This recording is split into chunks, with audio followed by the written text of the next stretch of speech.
Kim's Lost Words. A Journey for Justice from the Other Side. Disclaimers. One of Kim Porter's final wishes was for this memoir/diary to be made public. Out of protection for certain parties and their potential criminal activity, some celebrities, performers, and events have been represented with X's due to their highly explosive nature. At some point in the future, this information will be revealed to the public.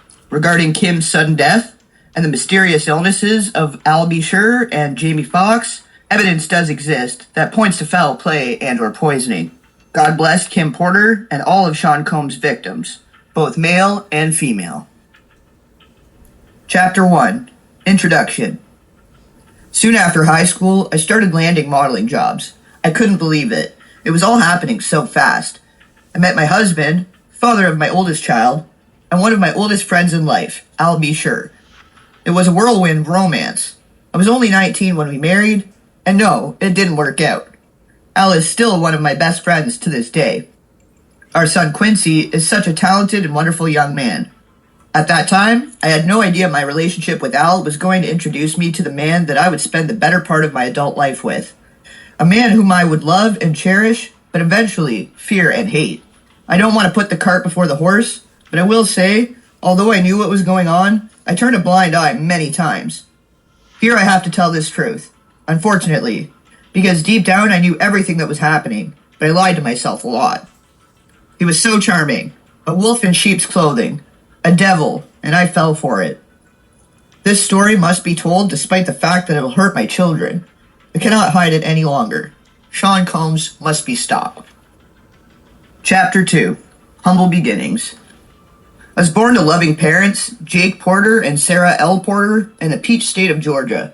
All through Columbus High School, where I graduated in 1988, I knew I was going to be famous. In the 10th grade, one of my best friends, Tina, said to me, "You won't make it here in Georgia."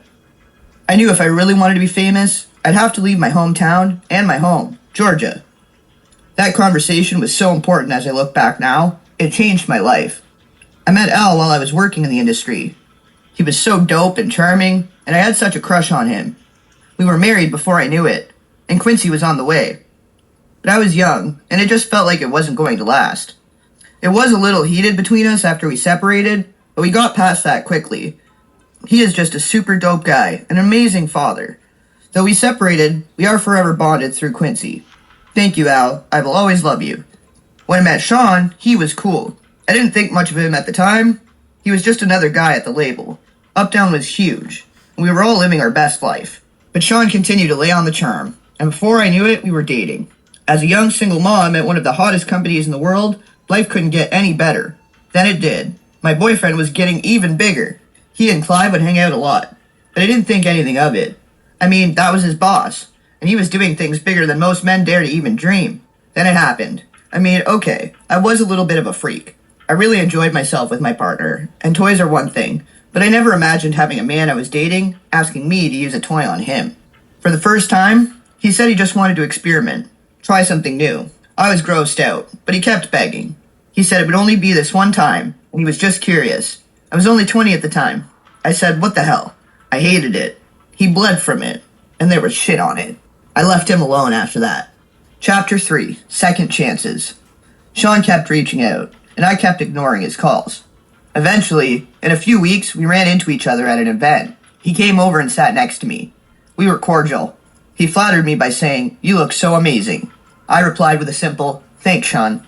I tried to get up to leave, but he pulled my arm, and as I turned to him, he looked deep into my eyes and said, "Look, what happened between us was weird, but I really care about you. Can we?" He paused, and I tried to use this as my attempt to escape. I pulled my hand back and said, "Sorry, Sean, I have to go. Please, I think I'm falling in love with you. Can we talk?" My breath was taken away. Did he say he loved me? It was so fast. I wasn't aware of this as his manipulation tactic. Not yet. God, I was so young, so naive. He continued, "Let's just have dinner." And I fell for it. 2 days later, we went out for drinks at a lounge in Lower Manhattan. The place was nice. Sean was really coming up and pulling out all the stops to impress me. He pulled the chair out for me to sit. Back then, he was always a gentleman. He smiled and said, "Look," as he sat across from me. I hated it, and I never want to do it again. Give me another chance. Over coffee the next morning, I decided to give him another chance. For the next year and a half, things seemed pretty normal. It was fun. Things were going great, and we were living the dream that I dreamt about throughout my youth. Sean and Clive were working on Bad Boy, and he had his first couple of artists. He picked up Craig Mack, then some rapper from the West Coast called Notorious B.I.G. to help Chris develop. He was collaborating with the biggest names in hip-hop to make it happen. Things could not be more amazing. Then he asked me to do it again. It was insane. Sean said, "Baby, I can't stop thinking about it." "What the hell are you talking about?" I responded. Sean continued, "I just can't stop thinking about that night. It was amazing. Can you screw me one more time, please?" I became infuriated. "Why didn't you go to Clive? He is the one screwing you, isn't he?" Then Sean hit me. This was the first time, but he slapped me hard. Before I could form words, he began to beg. I'm sorry." Holding my cheek where he hit me, I turned and ran off. That should have been it, but I guess I'm a glutton for punishment. He sent flowers and a bunch of expensive gifts. Then we bumped into each other at another industry event. He sat down next to me. This was deja vu. Sean started. "Imagine running into you here. Get the fuck away from me." I forced out. He became more serious as he said, "Look, baby, I'm sorry." But I just glared at him. "There's nothing you can ever say to me. Nothing." After an awkward silence, he finished.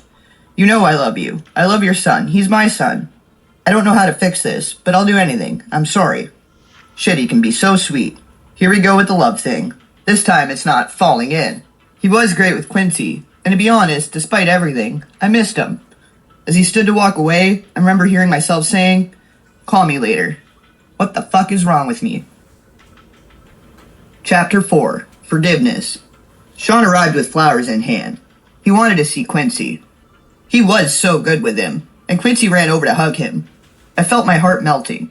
He asked Quincy, "How you doing, Tiger?" Quincy looked so innocent as he responded, "I'm good. I miss you." Sean's response sounded genuine. "I miss you too. We'll hang out tomorrow, okay?" "Okay." Sean gave him a little love tap on the butt. "It's bedtime," Quincy replied. "Okay, good night," as he turned to head towards his bedroom. Here was the man I fell in love with. But what was I thinking? Shit, not only does he want butt plugs, he slapped the shit out of me. So why am I still talking to him? They say that love is blind, but is it stupid, too? As Quincy left, Sean looked at me and smiled. "Baby, let's go have some fun. The babysitter's on the way. I just want to show you a good time." I was so mad at myself for melting as I said, "Okay." We sat on the couch laughing and genuinely having a good time when the doorbell rang. The babysitter had arrived, and so we left. As we exited the house, a big man climbed out of the limo and opened the door for us. He wore a sharp suit with a gun noticeably tucked under his arm. I thought to myself, he could have made it invisible, or did he want me to see it? Despite my reservations, Gene was a sweetheart. He was very courteous and polite, as he tipped his head and said, "Good evening, ma'am." Gene drew a smile out of me as I responded, "Hello." Gene and I would see each other a lot after this day. Chapter 5. Sean kneels. The year passed, and thankfully we didn't have many bad arguments. Although Sean was strangely getting into voodoo, he'd put curses on people, and I wasn't sure how to respond to that craziness. My problem as a single mother was, I wanted to be married. He always had excuses and delays when it came to committing to marriage. His label was blowing up, Biggie dropped, and it was just about over. He also signed Mary J. Blige. And of course, when I found out he slept with her, we fought. He claimed it was a mistake, and my stupid ass took him back. Again, Sean asked me for a threesome with her. At first I was mad, but Mary was beautiful. It was our first threesome, and I loved it. Mary was sexy. I would not be doing this a lot, but it was so hot. I was young, and exploring my sexuality was enticing. Over the years, we brought other women into our bedroom periodically, and we were happy. That is until one day it came home to a situation that went from awkward to a nightmare. Quincy was with the babysitter, and Sean was sitting with Al Bisher at the dinner table. I had a child with Al, and Sean was the father in Quincy's life. The awkwardness of all of us being together had dissolved a long time ago, but it was still weird that they were here, in my home, together, alone. I sat down, and we had drinks. It was fun. The conversation was cool. Until it wasn't. Al was a little loose after a couple of drinks. I remember him saying, "It's still weird seeing you with my friend, but you're happy, so I'm happy for you guys." Sean responded, "Thanks, man. Me and you, we shared so much." Al replied coolly, "Word." The conversation took an odd and awkward turn when Sean said, "We all been together sexually, but not together." I was shocked for a moment. As quietness lingered in the room, I asked, "What do you mean by all together?" Al shifted uncomfortably, but Sean didn't hesitate. You know how we sometimes invite other people into our bed? I couldn't believe it. Oh, hell no, Sean. This is my son's father. Al, say something. What Al said was mind-boggling. I don't know. It could be kind of hot. I miss you in that way. Although I couldn't believe Sean would do this, the truth was, I still cared about Al. And this could be very hot. I just didn't want it messing up my relationship. And if things became awkward, how it would affect Quincy. So I asked, are you both sure? Imagine both of them inside me. I knew this would be awkward sexually. There'd be some bumping of genitals. But what happened next? I couldn't have imagined in my wildest dreams. Al, blank, blank, blank, blank. I couldn't believe it. I stood there in shock. But when Sean, blank, blank, blank, blank, I ran out of the room. This was too much. I couldn't. Sean called out to me. Oh, come on, Kimmy. They didn't chase after me. They blank, blank, blank. I couldn't get the image out of my mind. I couldn't be with Sean for a while. But that wouldn't be the last time I saw Sean in a compromising position. Not by a long shot. One day I found the vault where he kept all of his encounters with men. Yes, he kept record of it. But that's for later. Chapter 6. Pac. Biggie took over East Coast hip-hop, and Sean was the brilliant mind that orchestrated it. He hired people to teach Chris how to flow and write his lyrics. He hired the best producers to do the beats, although he took credit for them. And the music was unstoppable. At this point, Sean was sleeping with all the power players, and everyone that wanted to do music wanted to be a bad boy. Sean wheeled and dealed in a way that would have been unthinkable to many. He slept with the guys that really controlled the music to stay on top. A lot of the names average people have never heard of. These are the guys that make the decisions on who is winning and who is not.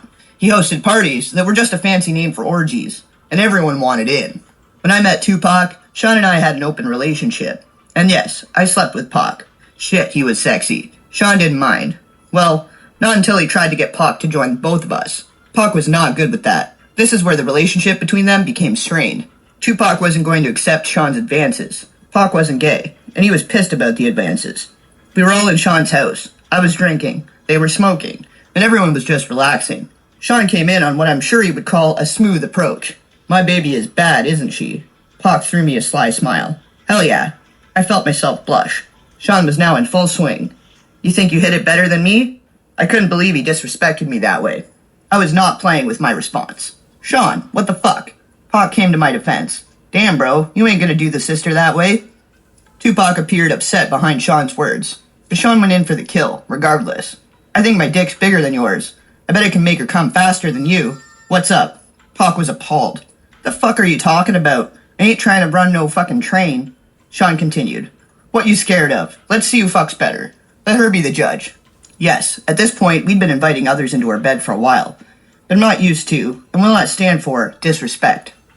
I wasn't the only one upset. Pac shouted, You talking about pulling your fucking dick out? Sean was undaunted. What, you scared? Tupac simply left. Things were contentious since then. The two could not be in the same room. Pac avoided me as much as he did Sean. When they did bump into each other, the tension was palpable. Felt like blows could be thrown at any moment. Months passed with only the tension between them. It was uncomfortable, but nothing life or death. Then one day while we were at the studio, it happened. I walked into Sean's office, and he was having the conversation. Sean sat across from Jimmy Henchman. Pac don't leave that fucking studio alive. I don't think I was supposed to hear it. I continued as if I didn't. Hey, Sean. Good morning, Jimmy. They didn't seem to think I heard anything. I'm ordering breakfast. Smiling, Sean replied first. Let me get eggs, sunny side up, with grits, and an orange juice. I could see he was hungover. Good. I don't want him knowing I know anything. If he had just put a hit out on Pac, knowing something could be dangerous. Jimmy, apparently not hungry, said, Nothing for me. As he stood to exit the room, he said to Sean, Let's make that happen. Then nodded to me and said, Kim, always a pleasure. With a wink to me and a nod to Sean, he turned and walked out. Jimmy was part of our intimate circle. I went on as if nothing was happening. I'll make the call now. I smiled as I left, hoping I wasn't white as a sheet. I wasn't in the studio the night Pac survived being shot. Thank God. From what I understand, Sean and Chris saw Pac at the studio after he'd been shot and did nothing. The way God works. After being shot, Pac made it to the elevator and tried to escape. But it stopped at the floor Sean and Chris were on. When the doors opened, they saw him lying on the elevator floor, riddled with bullets. The fact that they didn't call an ambulance, although they saw Pac lying there swimming in a pool of his own blood, would be all the evidence Pac ever needed. He, of course, assumed they placed the hit. And Tupac is a soldier. This is not something that will be unanswered. Tupac didn't do well. He lost a testicle, but he survived. It was orchestrated, and Sean Puffy Combs was the orchestrator. Chapter 7. Threats. At this point, I knew I had to get away from him, but I was scared. Is he going to take my life if I try to escape? One February evening, I thought I found my opportunity at dinner, after an event. We were at a ritzy restaurant at Private Booth. It was an exclusive setup. We were alone, but we were in public. Sean was on the phone talking to an unknown listener as he sat down. His words on that call will be etched into my soul forever. We're gonna release Who Shot Ya now. He waited for a response, then went on to say, of course they're gonna think B.I.G. was talking about Pac. That's the whole fucking point. Nobody would give a fuck about a diss track against LL fucking Cool J. Do you know how much money we'll make with this kind of rap beef? Battling after someone really got shot? This may not be the best time for this conversation. Sean was finishing up. We dropped that shit tomorrow. He listened into the phone and then responded. There's gonna be blood in the street. They missed. Pac's alive. Let's capitalize on that shit. When he responds, it's just gonna mean more money. He turned around and looked at me. Spoke back into the phone. I'll call you back. Then I hung up and spoke to me. What's wrong? I tried my best to give a fake smile at what I'd heard. After all, me and Pac were intimate. I responded, nothing. Sean wasn't fooled. Are you sure? His demeanor was threatening, but I responded as cool as I could muster to his intimidating stare. Yeah, of course. He took my hand, saying, that's wonderful. He began to squeeze my hand until it hurt as he continued. Because seeing you walk into the office while I was talking about killing that motherfucker, and you not saying shit to me, and me just a little concerned. His grip was starting to hurt, badly. You're hurting me. As he continued, he squeezed tighter. Your pretending you didn't hear anything was a sign of your loyalty to me. Not something I should be concerned with, right? I had no choice but to give him the answer he wanted. I knew I was trapped when I responded. Of course I'm loyal to you. He let me go as he responded. Good. And remember, I'm the big dick. I snatched my hand back in pain. He smiled and said, let's start off with a good wine. He snapped his fingers, and his favorite wine was poured for him. They knew what Sean wanted, and what he wanted, he got. I'm trapped. Now isn't the time for me to launch my escape plan. I have to be strategic. It's going to be hard to leave the glamour, the glitz, the lifestyle. I mean, this man just snapped his fingers in one of the most exclusive restaurants in New York City, and they poured his drink of choice. The bottle of wine is $800, and this is 1994. The list to get in this place is 6 months long, if you are somebody. Mayor Giuliani has a table here tonight also. If I got up and walked out, I'd be safe. But what about tomorrow? I had to think. He sipped his wine and smiled. You're not drinking? He pointed at my glass, and of course the waiter filled it. They knew what I liked as well. Sean has a bad temper. He yells sometimes, and okay, he's roughed me up once or twice. But he never punched me. He never bruised me, and he never hit Quincy. I would not have stood for that. He never laid a hand on my son. At that time, I never thought of him touching Quincy in any way. Then the significance of what he said hit me. Is he mad at Tupac over me? I'm the big dick. Oh my god. The last time he put his hands on me, it was because I enjoyed Jamie Foxx too much. Shit, he enjoyed Jamie too. He was so insanely jealous. It's not fair. He wants to bring other men into the bedroom, but gets jealous when he does. Damn, you're quiet tonight, he said, snapping me back into the present. I asked the question that was burning in my mind since I walked into that office. What does Chris think of this? He looked at me coolly and said, his fat ass better just keep doing music. A third guest was escorted over by security. Sean motioned for him to sit. A waiter walked over to Sean Carter and asked, would you like something? Carter responded, no thank you, then said hello to me with a smile. Smiling, I replied, hey Carter, and took a sip of my drink. The Seans may share a bed together from time to time, but thankfully, I was never asked to join. Carter went on to speak to Sean. I thought we were meeting in private. Sean replied with a nonchalant shrug. I had to discuss something with her. It's fine, go ahead. He wielded this kind of power. Carter shifted uncomfortably in his chair before continuing. It's true. Chris and Pac were about to start their own label. Sean slammed his fist against the table, shouting, doesn't anyone have any fucking loyalty? Carter, well that's not happening now, right? Sean peered at Carter with distrust. Why the fuck are you so eager to share this with me? Chris is your man. Fuck, he brought you on, and you're stabbing him in the back? Carter responded with indignity. First, I'm tired of being that blank's son. I need to come out from under his damn shadow. Sean smiled slightly. Okay, I respect that. Carter kept going. On top of that, this guy is making that move, and it should have been with me. Sean looked at Carter blankly. Pac put Chris on. You know this. What's this really all about, Carter? Don't fucking try to play me. The Jay-Z of today wasn't born yet. This young Sean Carter was in over his head. Cornered, he had to spill it out. I want his spot. Ambition. Now this is a man I can work with. Sean made a grandiose gesture towards Carter. Waiter, get this motherfucker whatever he wants. Carter smiled. Thank you. Sean responded. Honesty and ambition. We're gonna make a lot of bread together. Carter ordered a drink. As he stated again, guess you won't be leaving with that blank to do their own label now. Sean responded with his normal air of arrogance. Why don't you let me worry about that? I took this as my cue to escape. I told Sean, I'm gonna go ahead and get back to Quincy. Sean was wrapped up in his conversation with Carter and barely noticed as he excused me. Have the limo drop you off. We didn't eat. He didn't care. I smiled and kissed him on the cheek and left. Chapter 8. Kidada. Actress, model, and fashion designer Kidada Jones was Tupac Shakur's fiancée and is the daughter of record producer Quincy Jones and actress Peggy Lipton. Being around other celebrities was just a part of life. Meeting Kidada was just one of those events, and as time went on, we became close. We hung out together, went shopping, and so on. It was about the same time I met Kimura. Those were the days, or so I thought. We always had girl talk, and the fact she was dating someone I had previously been with wasn't a source of contention. We didn't get jealous of each other. It was just girl talk stuff. No, I did not become intimate with Kidada. Kimura was too jealous for that.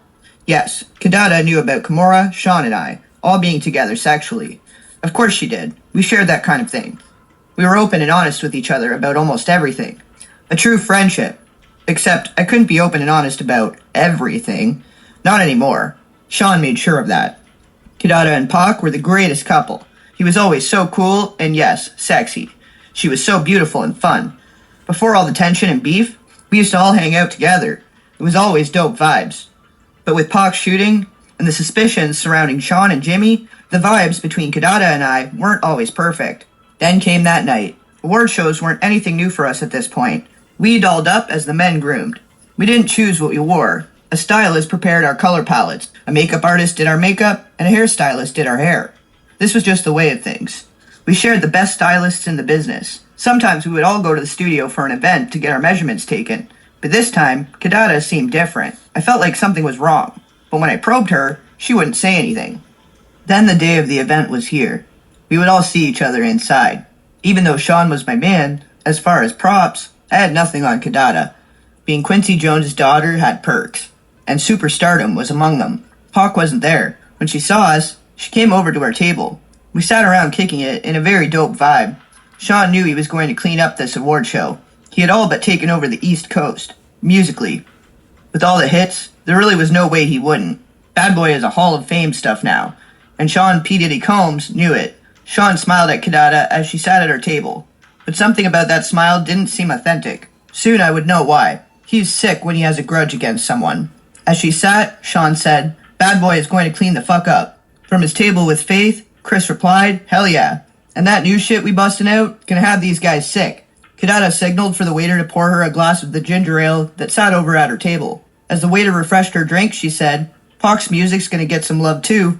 Sean grimaced. Oh, come on, Sean. I know y'all got your differences, but you have to admit, the man makes great music. Sean looked at me out of the corner of his eye, then took another sip of his favorite cognac, and replied, Bad Boy got the hottest music on the fucking planet, but I ain't even trippin'. Everybody gotta get their shine, right? Kidada sighed. Sean, Tupac thinks you were involved with him getting shot. You two were so close. You need to make this right. Sean responded indignantly. Why the fuck would that guy think I had anything to do with it? Kidada retorted. Sean, can you blame him? Sean was obviously not happy with that question by his reply. Hell yeah, I blame him. We had a good thing going. All of us. That guy turned on me. And he has the fucking balls to blame me for his shooting? The indignity he managed to spew out while lying through his teeth was something I did not expect. I was thrown back for a moment before interjecting. Do we have to do this tonight? It's Sean's big night. Kimura heard the ruckus and made her way over to our table as well. She sat down and said, hey everybody, with that big dimpled smile. I smiled and replied, hey. Kidada almost seemed happy to see her as she said, hey, what up, Kimmy? Kimura, never the type to hold her tongue and went straight at it. The whole place is buzzing with the fact that you're sitting here accusing Sean of having Pac shot. Y'all kinda, loud, she laughed. Kidada seemed embarrassed as she looked around to see everybody staring and whispering, but she wasn't about to back off. In fact, she doubled down. Anybody here not talking about it ain't real anyway. We all know Sean was behind it. Kimura forced a smile. Honey, we don't have to do this here. Kidada made clear that she would not be silenced as she continued. Oh, let's not hurt the feelings of Sean Puffy Combs. He only had one of the most prolific rappers in the game shot. Sean clenched his hands into fists. If this was anyone else, this would have turned ugly. But this was Quincy Jones's daughter. Sean was a monster in the streets, well feared by men that knew. Kidada could continue with impunity.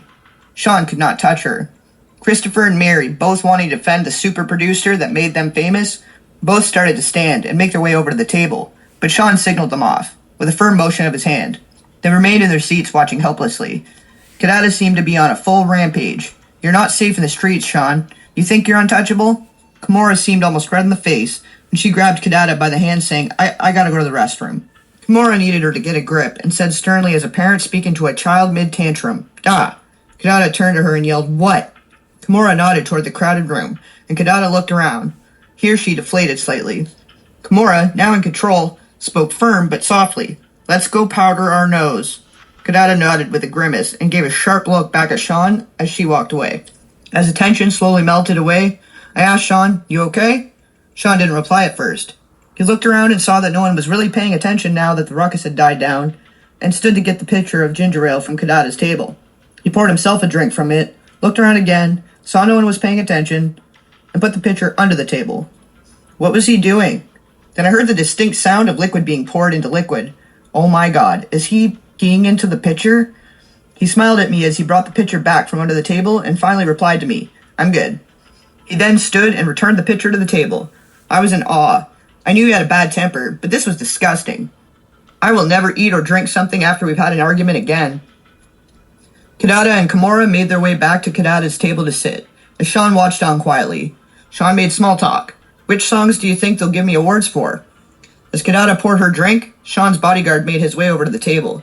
I think he stopped her from drinking, as everyone else just sat and watched. Jean risked incurring Sean's wrath, if I'm right. Relieved, I replied, "Babe, your catalog is crazy. It could be a lot of songs." Sean glared at Kidada's table the entire night. Chapter 9. Going back to Cali. We had a wild night. It was after one of Sean's infamous parties. Everyone was there.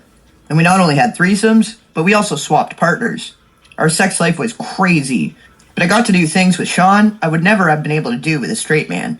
Sean cared about me, but it was becoming more and more obvious that he preferred men. I was beginning to think I was there more to cover his wild desires, than because he really wanted to be with me. He was like Caesar, every woman's man, and every man's woman.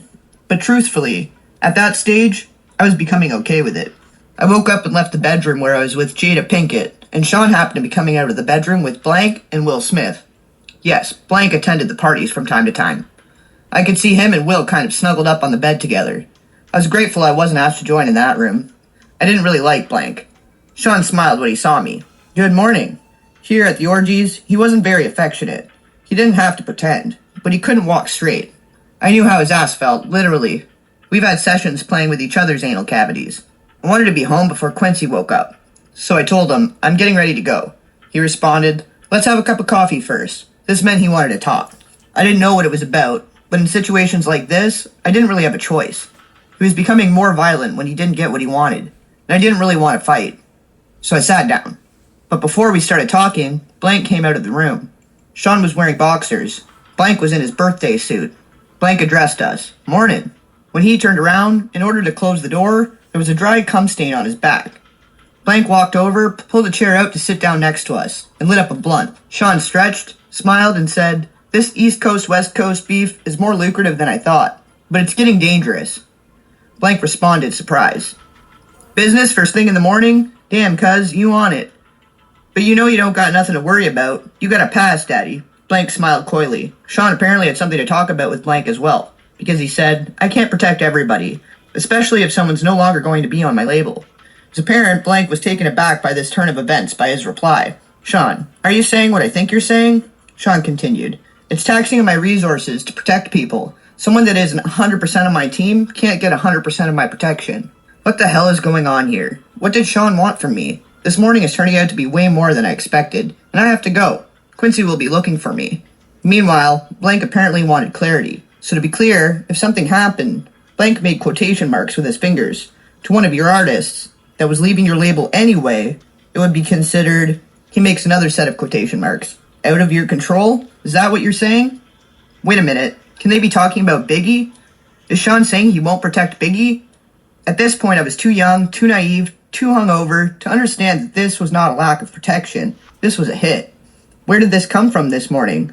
But an older, wiser me understands now what I did not comprehend all those years ago. Sean was getting the real reason he had blank there. The world was about to lose Biggie. Blank laughed. You a cold motherfucker. Sean said, why the fuck should I protect someone that isn't gonna stick around? I made him.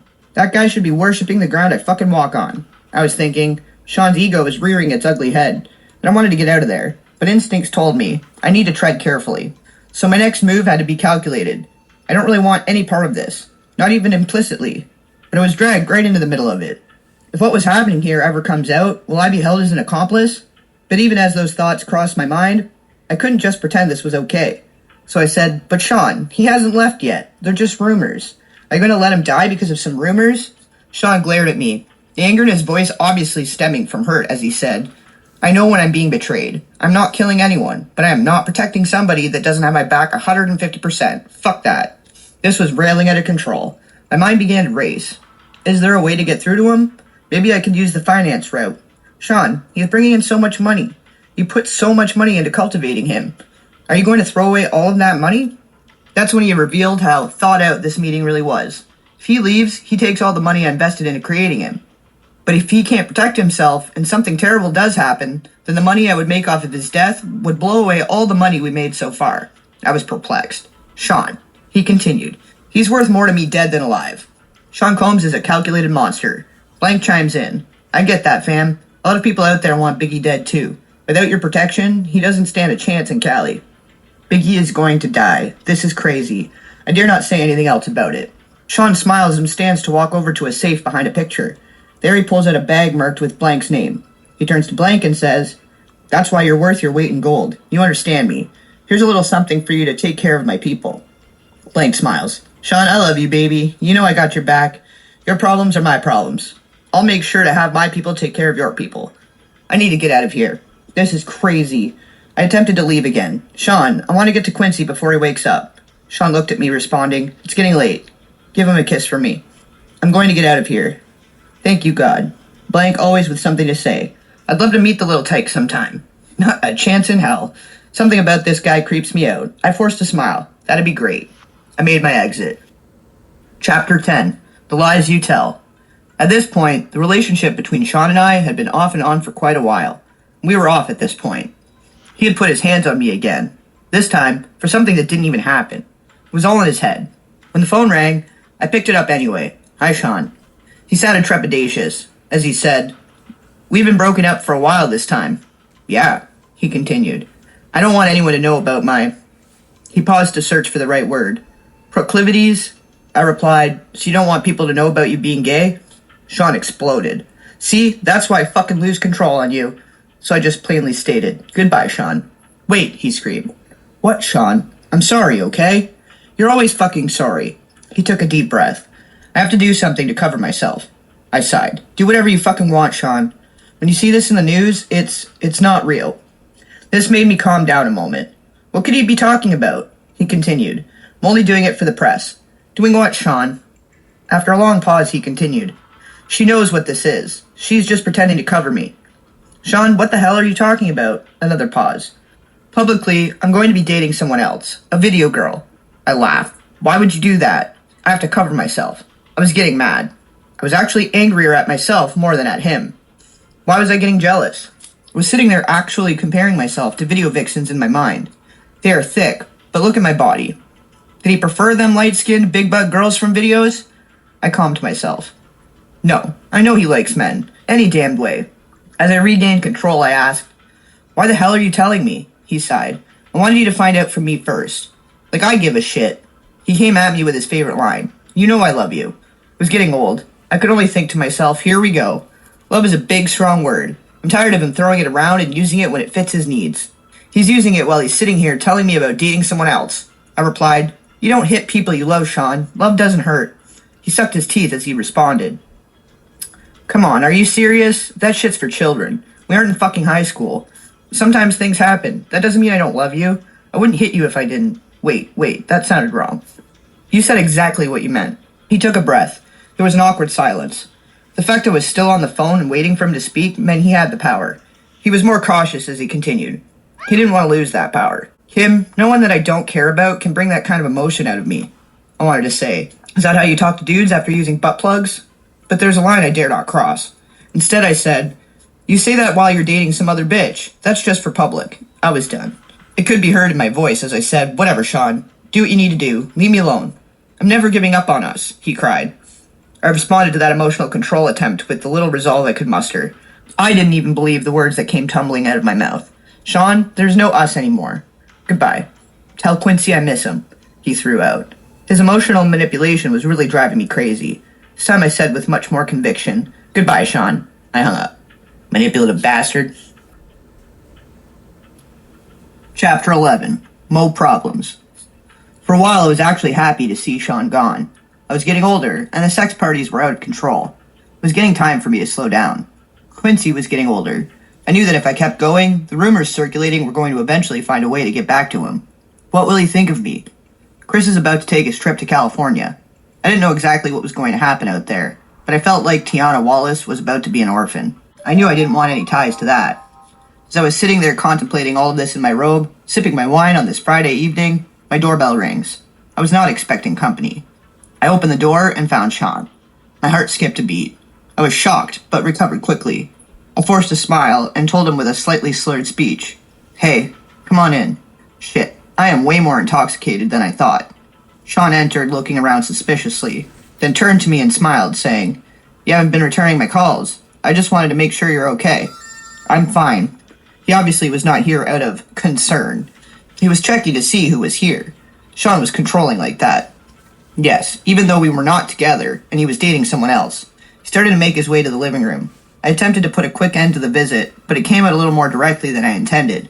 So, since you can see I'm fine, you can let me go to bed now. Part of me wanted him to stay. As he entered the living room, I was forced to follow. Sean was very direct with his next inquiry.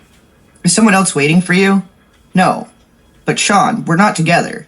You're dating someone else. I can fuck whoever I choose. With this, Sean became irate. He fiercely slammed me to the ground. Then he pulled out a .22 and sat it on the end of the table. He turned to me calmly. I was scared. My voice quivered as I pled to him. Sean, please stop. Quincy is here. How did we get here?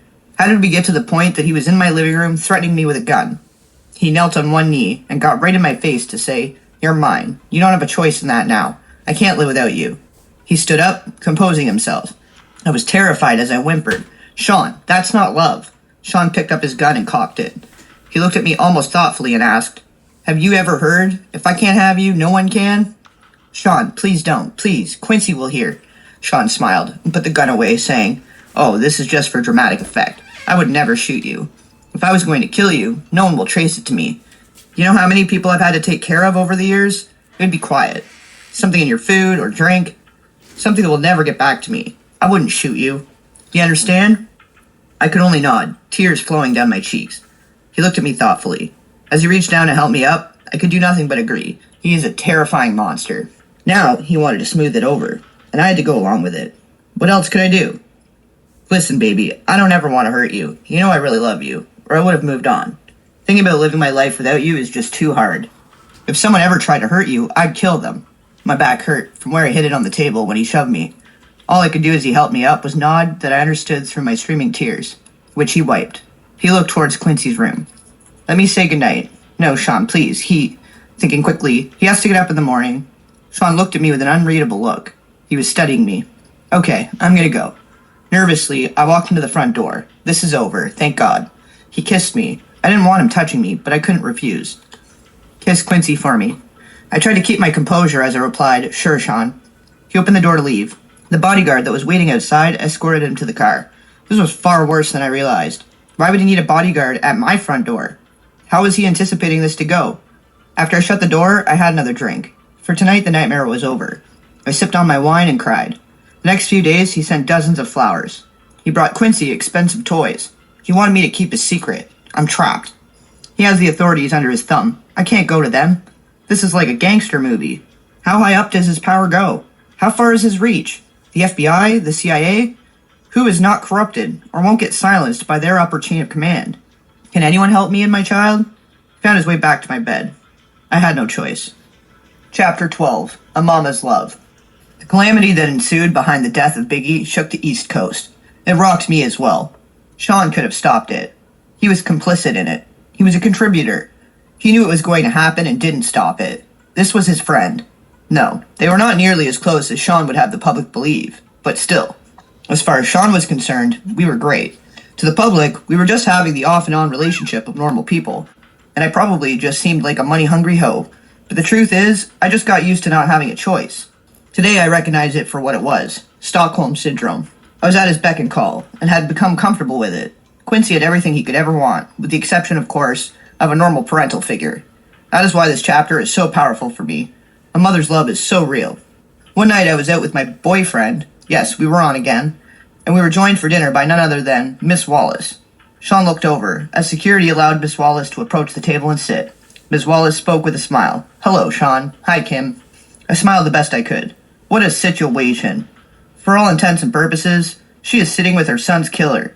I hope my voice didn't betray my feelings as I said, "Hi, Ms. Wallace." Sean smiled also, as he said, "Hello, Ms. Wallace. What can I do for you?" When I got your call, it sounded urgent. He was able to appear as if he was smiling warmly. This was the creepiest situation of my entire life. She looked at Sean with pleading eyes. "I know this isn't your problem, but things have gotten kind of hard. I was hoping that you could send some of that money Chris made with you, this way." Sean shook his head. "That's not something I can just do. There are attorneys and accountants. Can I maybe help you out with a little something to get you past the hump?" Sean reached into his pocket to dig for his wallet. "I haven't even seen how much Chris left. It's going on 2 years. Just how long is this going to take?" Sean sighed as he replied, "These things are difficult, Mrs. Wallace. I don't know. The attorneys don't make this easy." Ms. Wallace pushed further. "I don't understand what's so difficult. He worked for you. He made his money. Where is it?" Sean shook his head as if saddened by what he was saying as he continued. "It's not like I can just give you his money. You're entitled to certain amounts, and they're just trying to figure out what that amount is. I don't mean to sound cruel, but it wouldn't be fair to me to just give you tons of money. You got rich off my son, and now you're keeping all of his money." Sean kept as cool as he replied, "I'm afraid business isn't that cut and dry, Miss Wallace. I paid for publishing, publicity. I mean, in all actuality, it's going to be straightforward. Mrs. Wallace, Chris probably owed me money. I won't know until it's all worked out." The anger in Miss Wallace's voice barely overshadowed the pain, or perhaps it magnified it as she uttered the only words she could muster. "You bastard." Sean didn't flinch. He just said, "Look at the contract. I'm honestly trying to get him as much as possible out of it, but I have investors. I can't just take money that doesn't belong to him and start giving it away." Miss Wallace exploded in response. "You know good and well, Chris didn't owe you a damn thing." Sean stared her straight in the eye unwaveringly and said, "He would have started making a profit after a few years. His money, until his album sales paid for studio time, music videos, publishing, and marketing, would have come from doing shows. I'm sorry he isn't here to make that money. I miss him." Her response was deadpan. "Did you kill my son?" Momentarily, Sean was stunned into silence. She asked again, her voice quivering. "Did you?" He started, "Ms. Wallace." She would not be redirected. "Answer the question." Was not used to seeing Sean in the defensive. "No, of course not." She looked at him with spite. The anger in her voice was enough to send shivers up my spine, as she replied with a menace only a mother can. "I don't believe you, Sean." Sean looked at her with a sadness that I knew in my soul to be fake. Although looking at him without context, anyone would believe him, as he replied, "I'm sorry to hear that. Today, I know he was able to muster that false sincerity because he's a sociopath. Back then, I thought it was compassion." With no more words, Ms. Wallace stood up and left. Sean watched her exit with disbelief. Not knowing what to do, I placed my order. Dinner that night was long and silent. I feared for Ms. Wallace's life. Sean is most dangerous when he feels threatened. No, she could not physically threaten him, but this threat was very real. If she goes public with her accusations, Sean's image would be damaged. I felt for myself the extents he will go through in order to protect that image. Chapter 13. Have some faith. The fact of the matter is, Sean was a complete control freak. He was absolutely the worst. But of all the things he did for control, this might have been one of the most despicable ones. We were in the bad boy office one evening, sitting in the lounge area, enjoying a meal. Sean was smoking one of those big cigars he liked, when Faith entered and sat down with us. She seemed relaxed as she said, "Hey guys." I smiled. I never had any bad vibe from the marvelous Faith Evans. We never talked about the wild time the three of us shared at one of Sean's parties. I gave her a hug. "Hey girl, what's up?" Sean smiled and asked, "Hey, what brings you out?" She addressed Sean, saying, "Look, when you asked me to hook up with Chris, I understood. You needed to control him. I felt honored that you would choose me to monitor one of your most valuable assets. Chris is sweet." Sean laughed and said, "Honestly, I knew you would be good. Make the big man feel loved." "I don't feel good about it. I don't feel good about all this, Sean." Sean got that look in his eye he gets before he blows his top. Faith saw it also. She treaded carefully. "Sean, you know I'm as loyal as they come." Sean leaned forward, unintentionally threatening, and said in a low tone, "Yeah? But Sean, Chris and I had a child together." Sean leaned back. He let out a deep breath. "I'm going to take care of you. You're not like Chris. You're loyal." Faith had a tear in her eye as she responded. "He didn't have to die." This is getting very touchy. Did she know? Did she suspect? Was this her trying to find out if Sean intentionally killed Biggie? I wanted to ask, but of course there was no way of doing that. This is so crazy. Sean sighed and replied, "He didn't. Don't get me wrong. I miss him. But he was leaving me anyway. No one cares about my pain." Classic narcissistic Sean. It's all about him. I was sickened for a moment. But this next sentence made me feel for him anyway. I wanted to share all of this with him. He was my man. Faith couldn't hide the anger that flared in her eyes, but she knew who she was talking to. She was careful as she spoke. "Sean, you have your friends you share things with." Sean sat forward again, this time with malicious intention as he queried, "The fuck is that supposed to mean?" "Chris had no one, only you." Sean lost it. "That fat fuck, and that other piece of shit I had you fuck?" I interjected, well in shock. "You had her fuck Pac?" Sean glared at me as he answered, "Yes, fucking Pac. Those motherfuckers were going to try to start their own label and compete with me. Me. After all I did for that fat fuck. Nah, I wasn't using resources to protect that motherfucker. No fucking way." Faith started to cry. Sean looked at her and softened slightly. He spoke a little calmer. "Look, I didn't hate him. I was hurt, but I didn't hate him. I'll make sure you and CJ are taken care of." Without words, Faith got up to leave. As she turned, Sean spoke softly. "Faith?" She ignored him. He called to her again. "Faith?" She exited quickly. Sean just looked at me and said, "Damn." I really didn't know what to say. Sean just told Faith that he wouldn't protect her husband because he was going to leave Bad Boy. From a business perspective, I didn't disagree with Sean there. If you're leaving and creating competition for him, why would he spend resources on you? So I hugged Sean, but I also knew he didn't have to send Chris to California. I wondered if he realized that he'd sentenced him to death. He hugged me back with tears in his eyes as he asked, "How the fuck am I the bad guy? Huh? I fucking do nothing but bust my ass to make everyone live comfortably, and I'm supposed to just let them walk all over me?" As I held him in a comforting embrace, I replied, "No, baby." He took me right there on the couch. Like I said, Stockholm Syndrome. Chapter 14. Outshine. This particular evening, I was at Sean's house, and Quincy was staying with a friend. It was some alone time for Sean and I, until the doorbell rang, and Sean got up to answer it. I heard a woman yelling, and quickly realized that it was Jennifer Lopez, or better known to the world as J-Lo. "Sean, what the fuck?" she blasted. Sean responded calmly, "Relax, baby. Why the hell did you have to start shooting? Isn't that what we have bodyguards for?" Normally, when these kind of situations arise, I remain quiet and just listen. I play my position, so you could say. But I wasn't paying attention to the news for the last day or so, and even though it would be the only thing anyone would talk to me about for months, no one had spoken to me about it yet. So I entered the foyer asking, "What's going on?" Jennifer exploded at me. "What's going on? What's going on?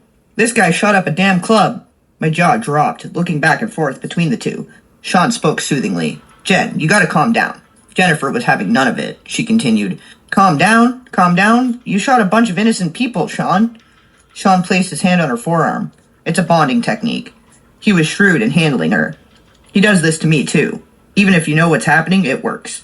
It's an intimate contact without being personal. He was aiming to disarm her. This did not seem to immediately sway Jennifer as she continued. "Why in the hell do you think Biggie's replacement will take the fall for you?" "Biggie's replacement? Wait, could she be talking about..." I had to know. "Are you talking about Shine?" Jennifer didn't even look at me as she responded. "Yes, fucking Shine." Sean continued with a calm and even voice. "Relax. The situation is under control."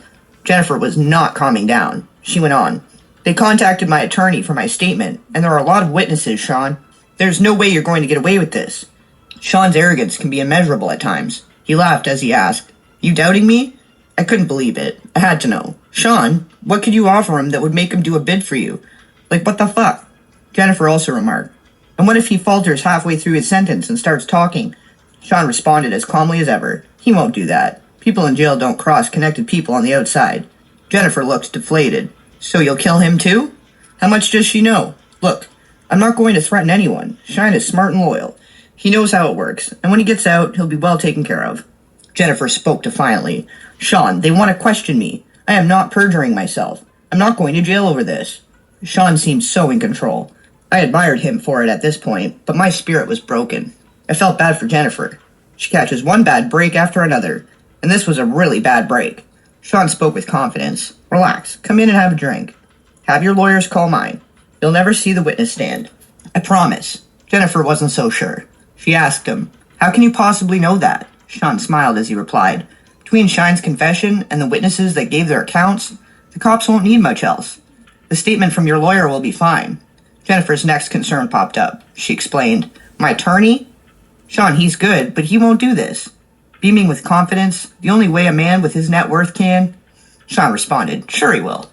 Jennifer shook her head defiantly as she responded, Sean, you don't know him. Sean's unbreakable confidence was ruling the day. Jennifer was giving in as he told her with a smile, I got this. Sean, are you sure? Sean gave a wink. My attorneys handle situations. Give him my number too. Jennifer seemed leery as she asked, you're not going to threaten my attorney? Sean laughed as he replied, no, of course not. Money talks, baby. He turned to me and said, take her inside and pour her a drink. I had questions of my own. But you were going to make Shine the label's go-to man. What are you going to do now? Sean looked disappointed as he responded. He had the voice, but his flow, he sighed. Well, artists with his talent are a dime a dozen. Looking at Jen, he continued. He's not a once-in-a-lifetime find like Jennifer Lopez. Now he's throwing on the charm, despite the situation. She blushed slightly. Sean continued. Let's grab that drink. Let me handle this attorney situation. Relax, don't worry. We left the foyer and went to have a seat in the living room. He tried to make a threesome happen that night. It didn't work out. Not that day. Chapter 15. Queen Bitch.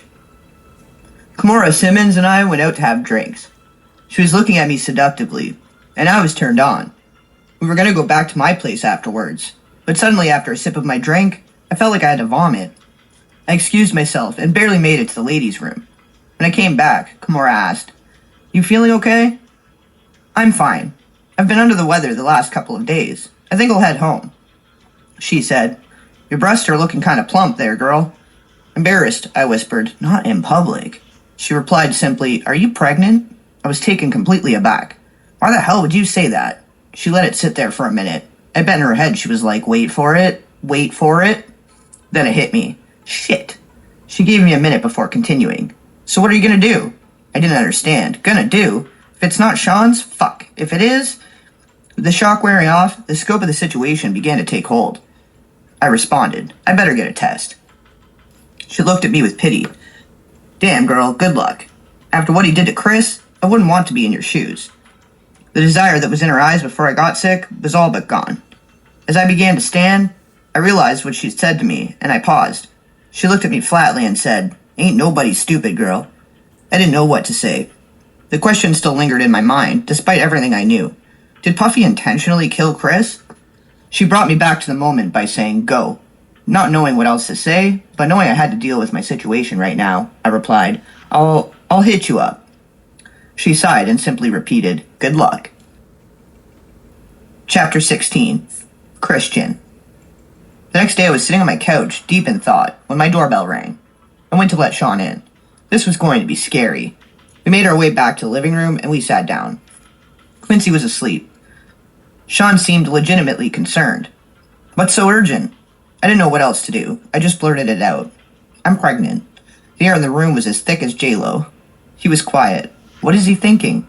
He asked the obvious question. Are you sure? I spoke rapidly. I was on the pill. I'll get rid of it. I'm sorry. I just wanted you to know. It's wonderful. This is great. I was so confused. Huh? You're not mad?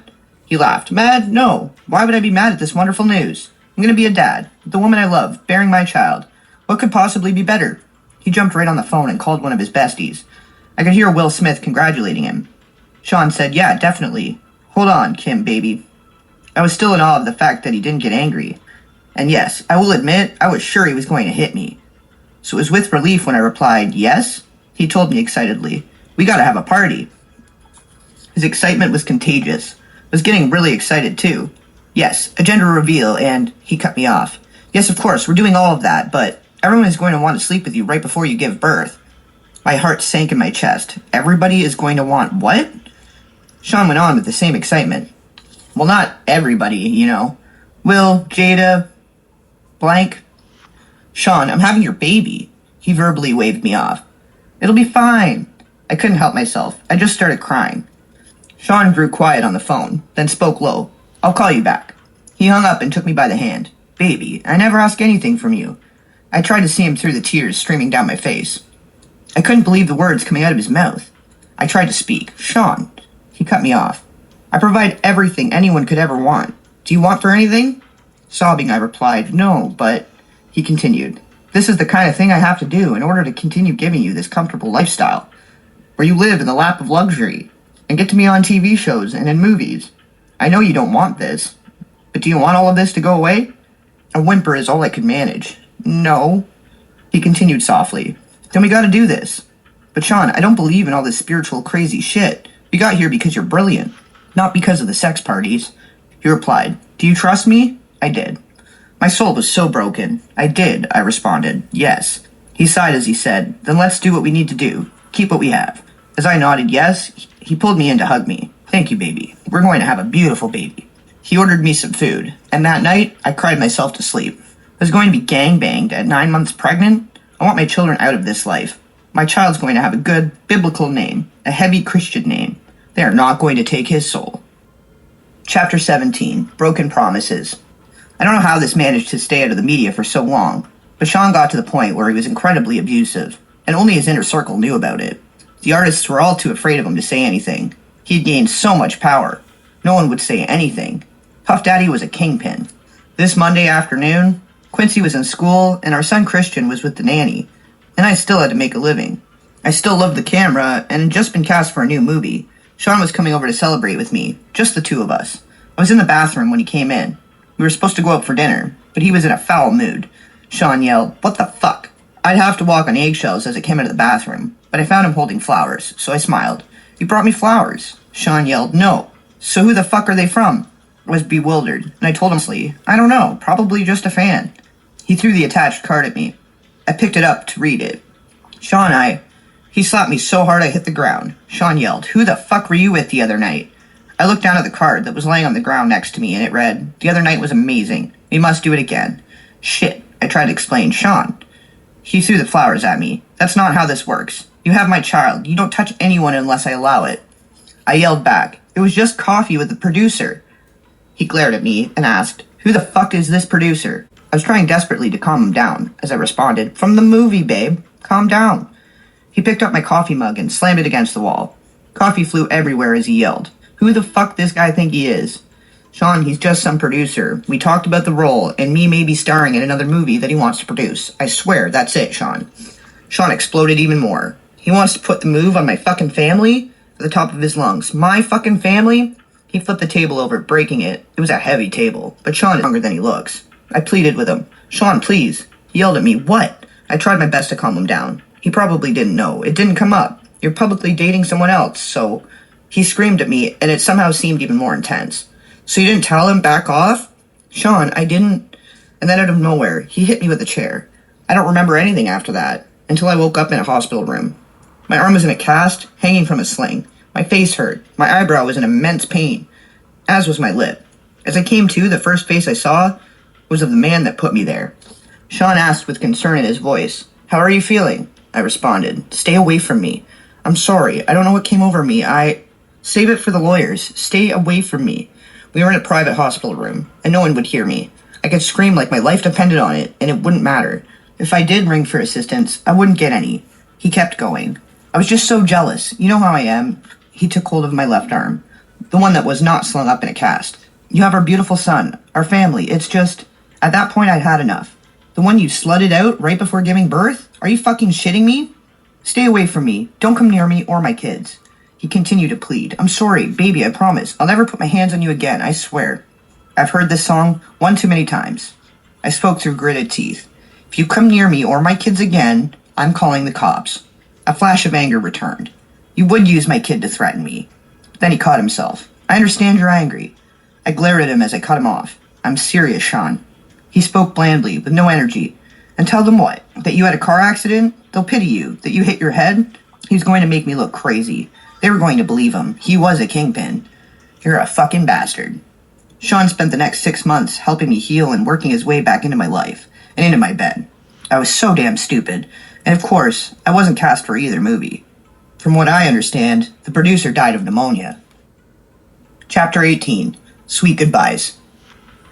Sean kept his word, for the most part, until he didn't. I ended up pregnant again. He wanted energy from that too. That would be my last sex party. My body will never be ravaged by so many people again, especially while I'm pregnant. What if something happened to the twins? After that, I wanted out. But when I tried dating someone else, they would end up dead. From pneumonia. I knew Sean was behind it. This was not a coincidence. He gets jealous of a guy, and they die of pneumonia. I could be next. If I'm going to get out of this alive, I'm going to have to do something to make him stay away from me. I had a plan, but it was dangerous. Sean has a vault where he keeps videotapes of all his conquests. I started sleeping with him again. After he falls asleep, as he was starting to drink heavily, I would get into the vault and get a couple of the tapes, take them home, make copies, and swap them for the next set of tapes a few days later. It took weeks to get them all copied, and he never knew that I had them. This was my way out. Some of the tapes had things I would never have expected. The gay parties are one thing, but the young boys, like Usher, Little Bow Wow, and Justin Bieber, I would have never known. My God, is he grooming Quincy? This has to end. I invited him over one day to confront him and put an end to our on-again, off-again relationship. He had entered my home unannounced for the last time. He would no longer have the key after today. I was in the kitchen. Kimura and I were sharing drinks. I was scared to face him alone. Sean entered smiling. "What's up, Kimmy? Hey, Mora." I told Sean, "Sit down." Because of my tone, he looked at me stunned and asked, "What's going on? What is this?" I responded with delight. Me taking my life back. "We're done." He answered, "Hold on. Wait a minute." I was so excited that I wasn't hearing any of it. I shouted at him, No more. This is fucking over." He looked confused as he asked, "Where is this all coming from?" With disgust, I said, "I got the footage, Sean." He looked even more confused as he inquired, "What are you talking about?" Kimura said with revulsion, "Usher too?" Sean said, "Wait, what the fuck is going on?"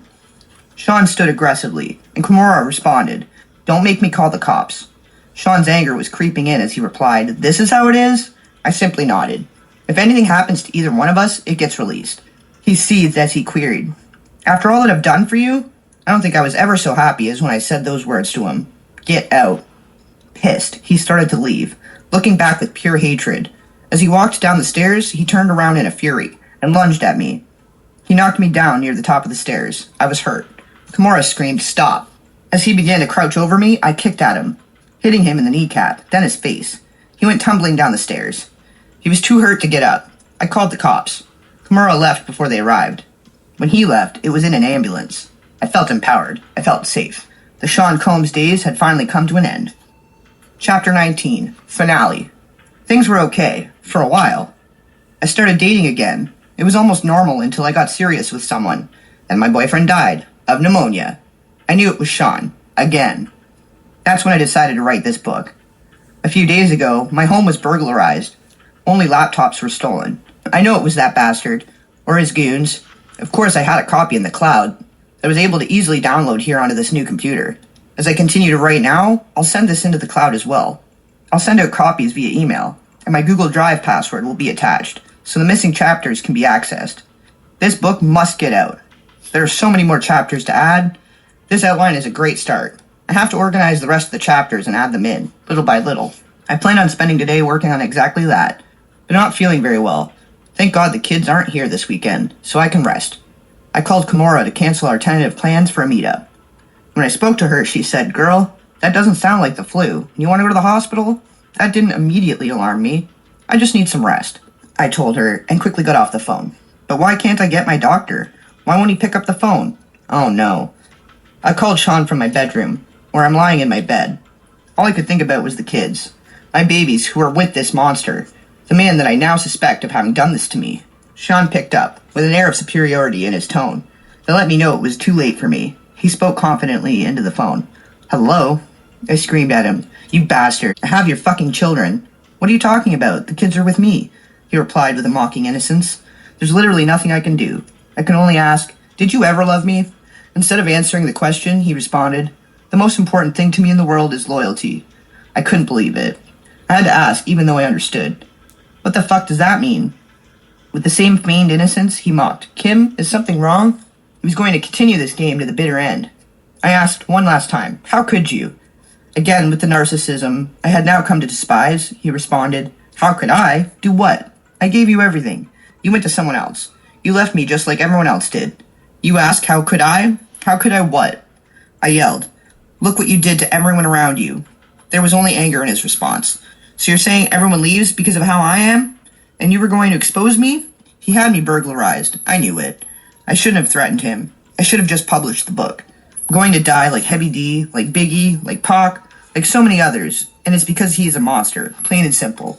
Before hanging up, I simply say, that's not the only copy, you fuck. Then I shoot out a group text. I let everyone know, he got me. Then I call 911. As I sit here waiting for the ambulance, I'm writing this chapter and praying that I make it to the hospital. I don't feel like writing anymore. I may not be around to see it in print. It's okay, I'm sending it out. He won't get away with this. I will have my say, my final words. Sean Combs will get exposed, even if I lose my life doing it. My kids have always been my most cherished possessions. I want the world to know that. But more importantly, I want them to know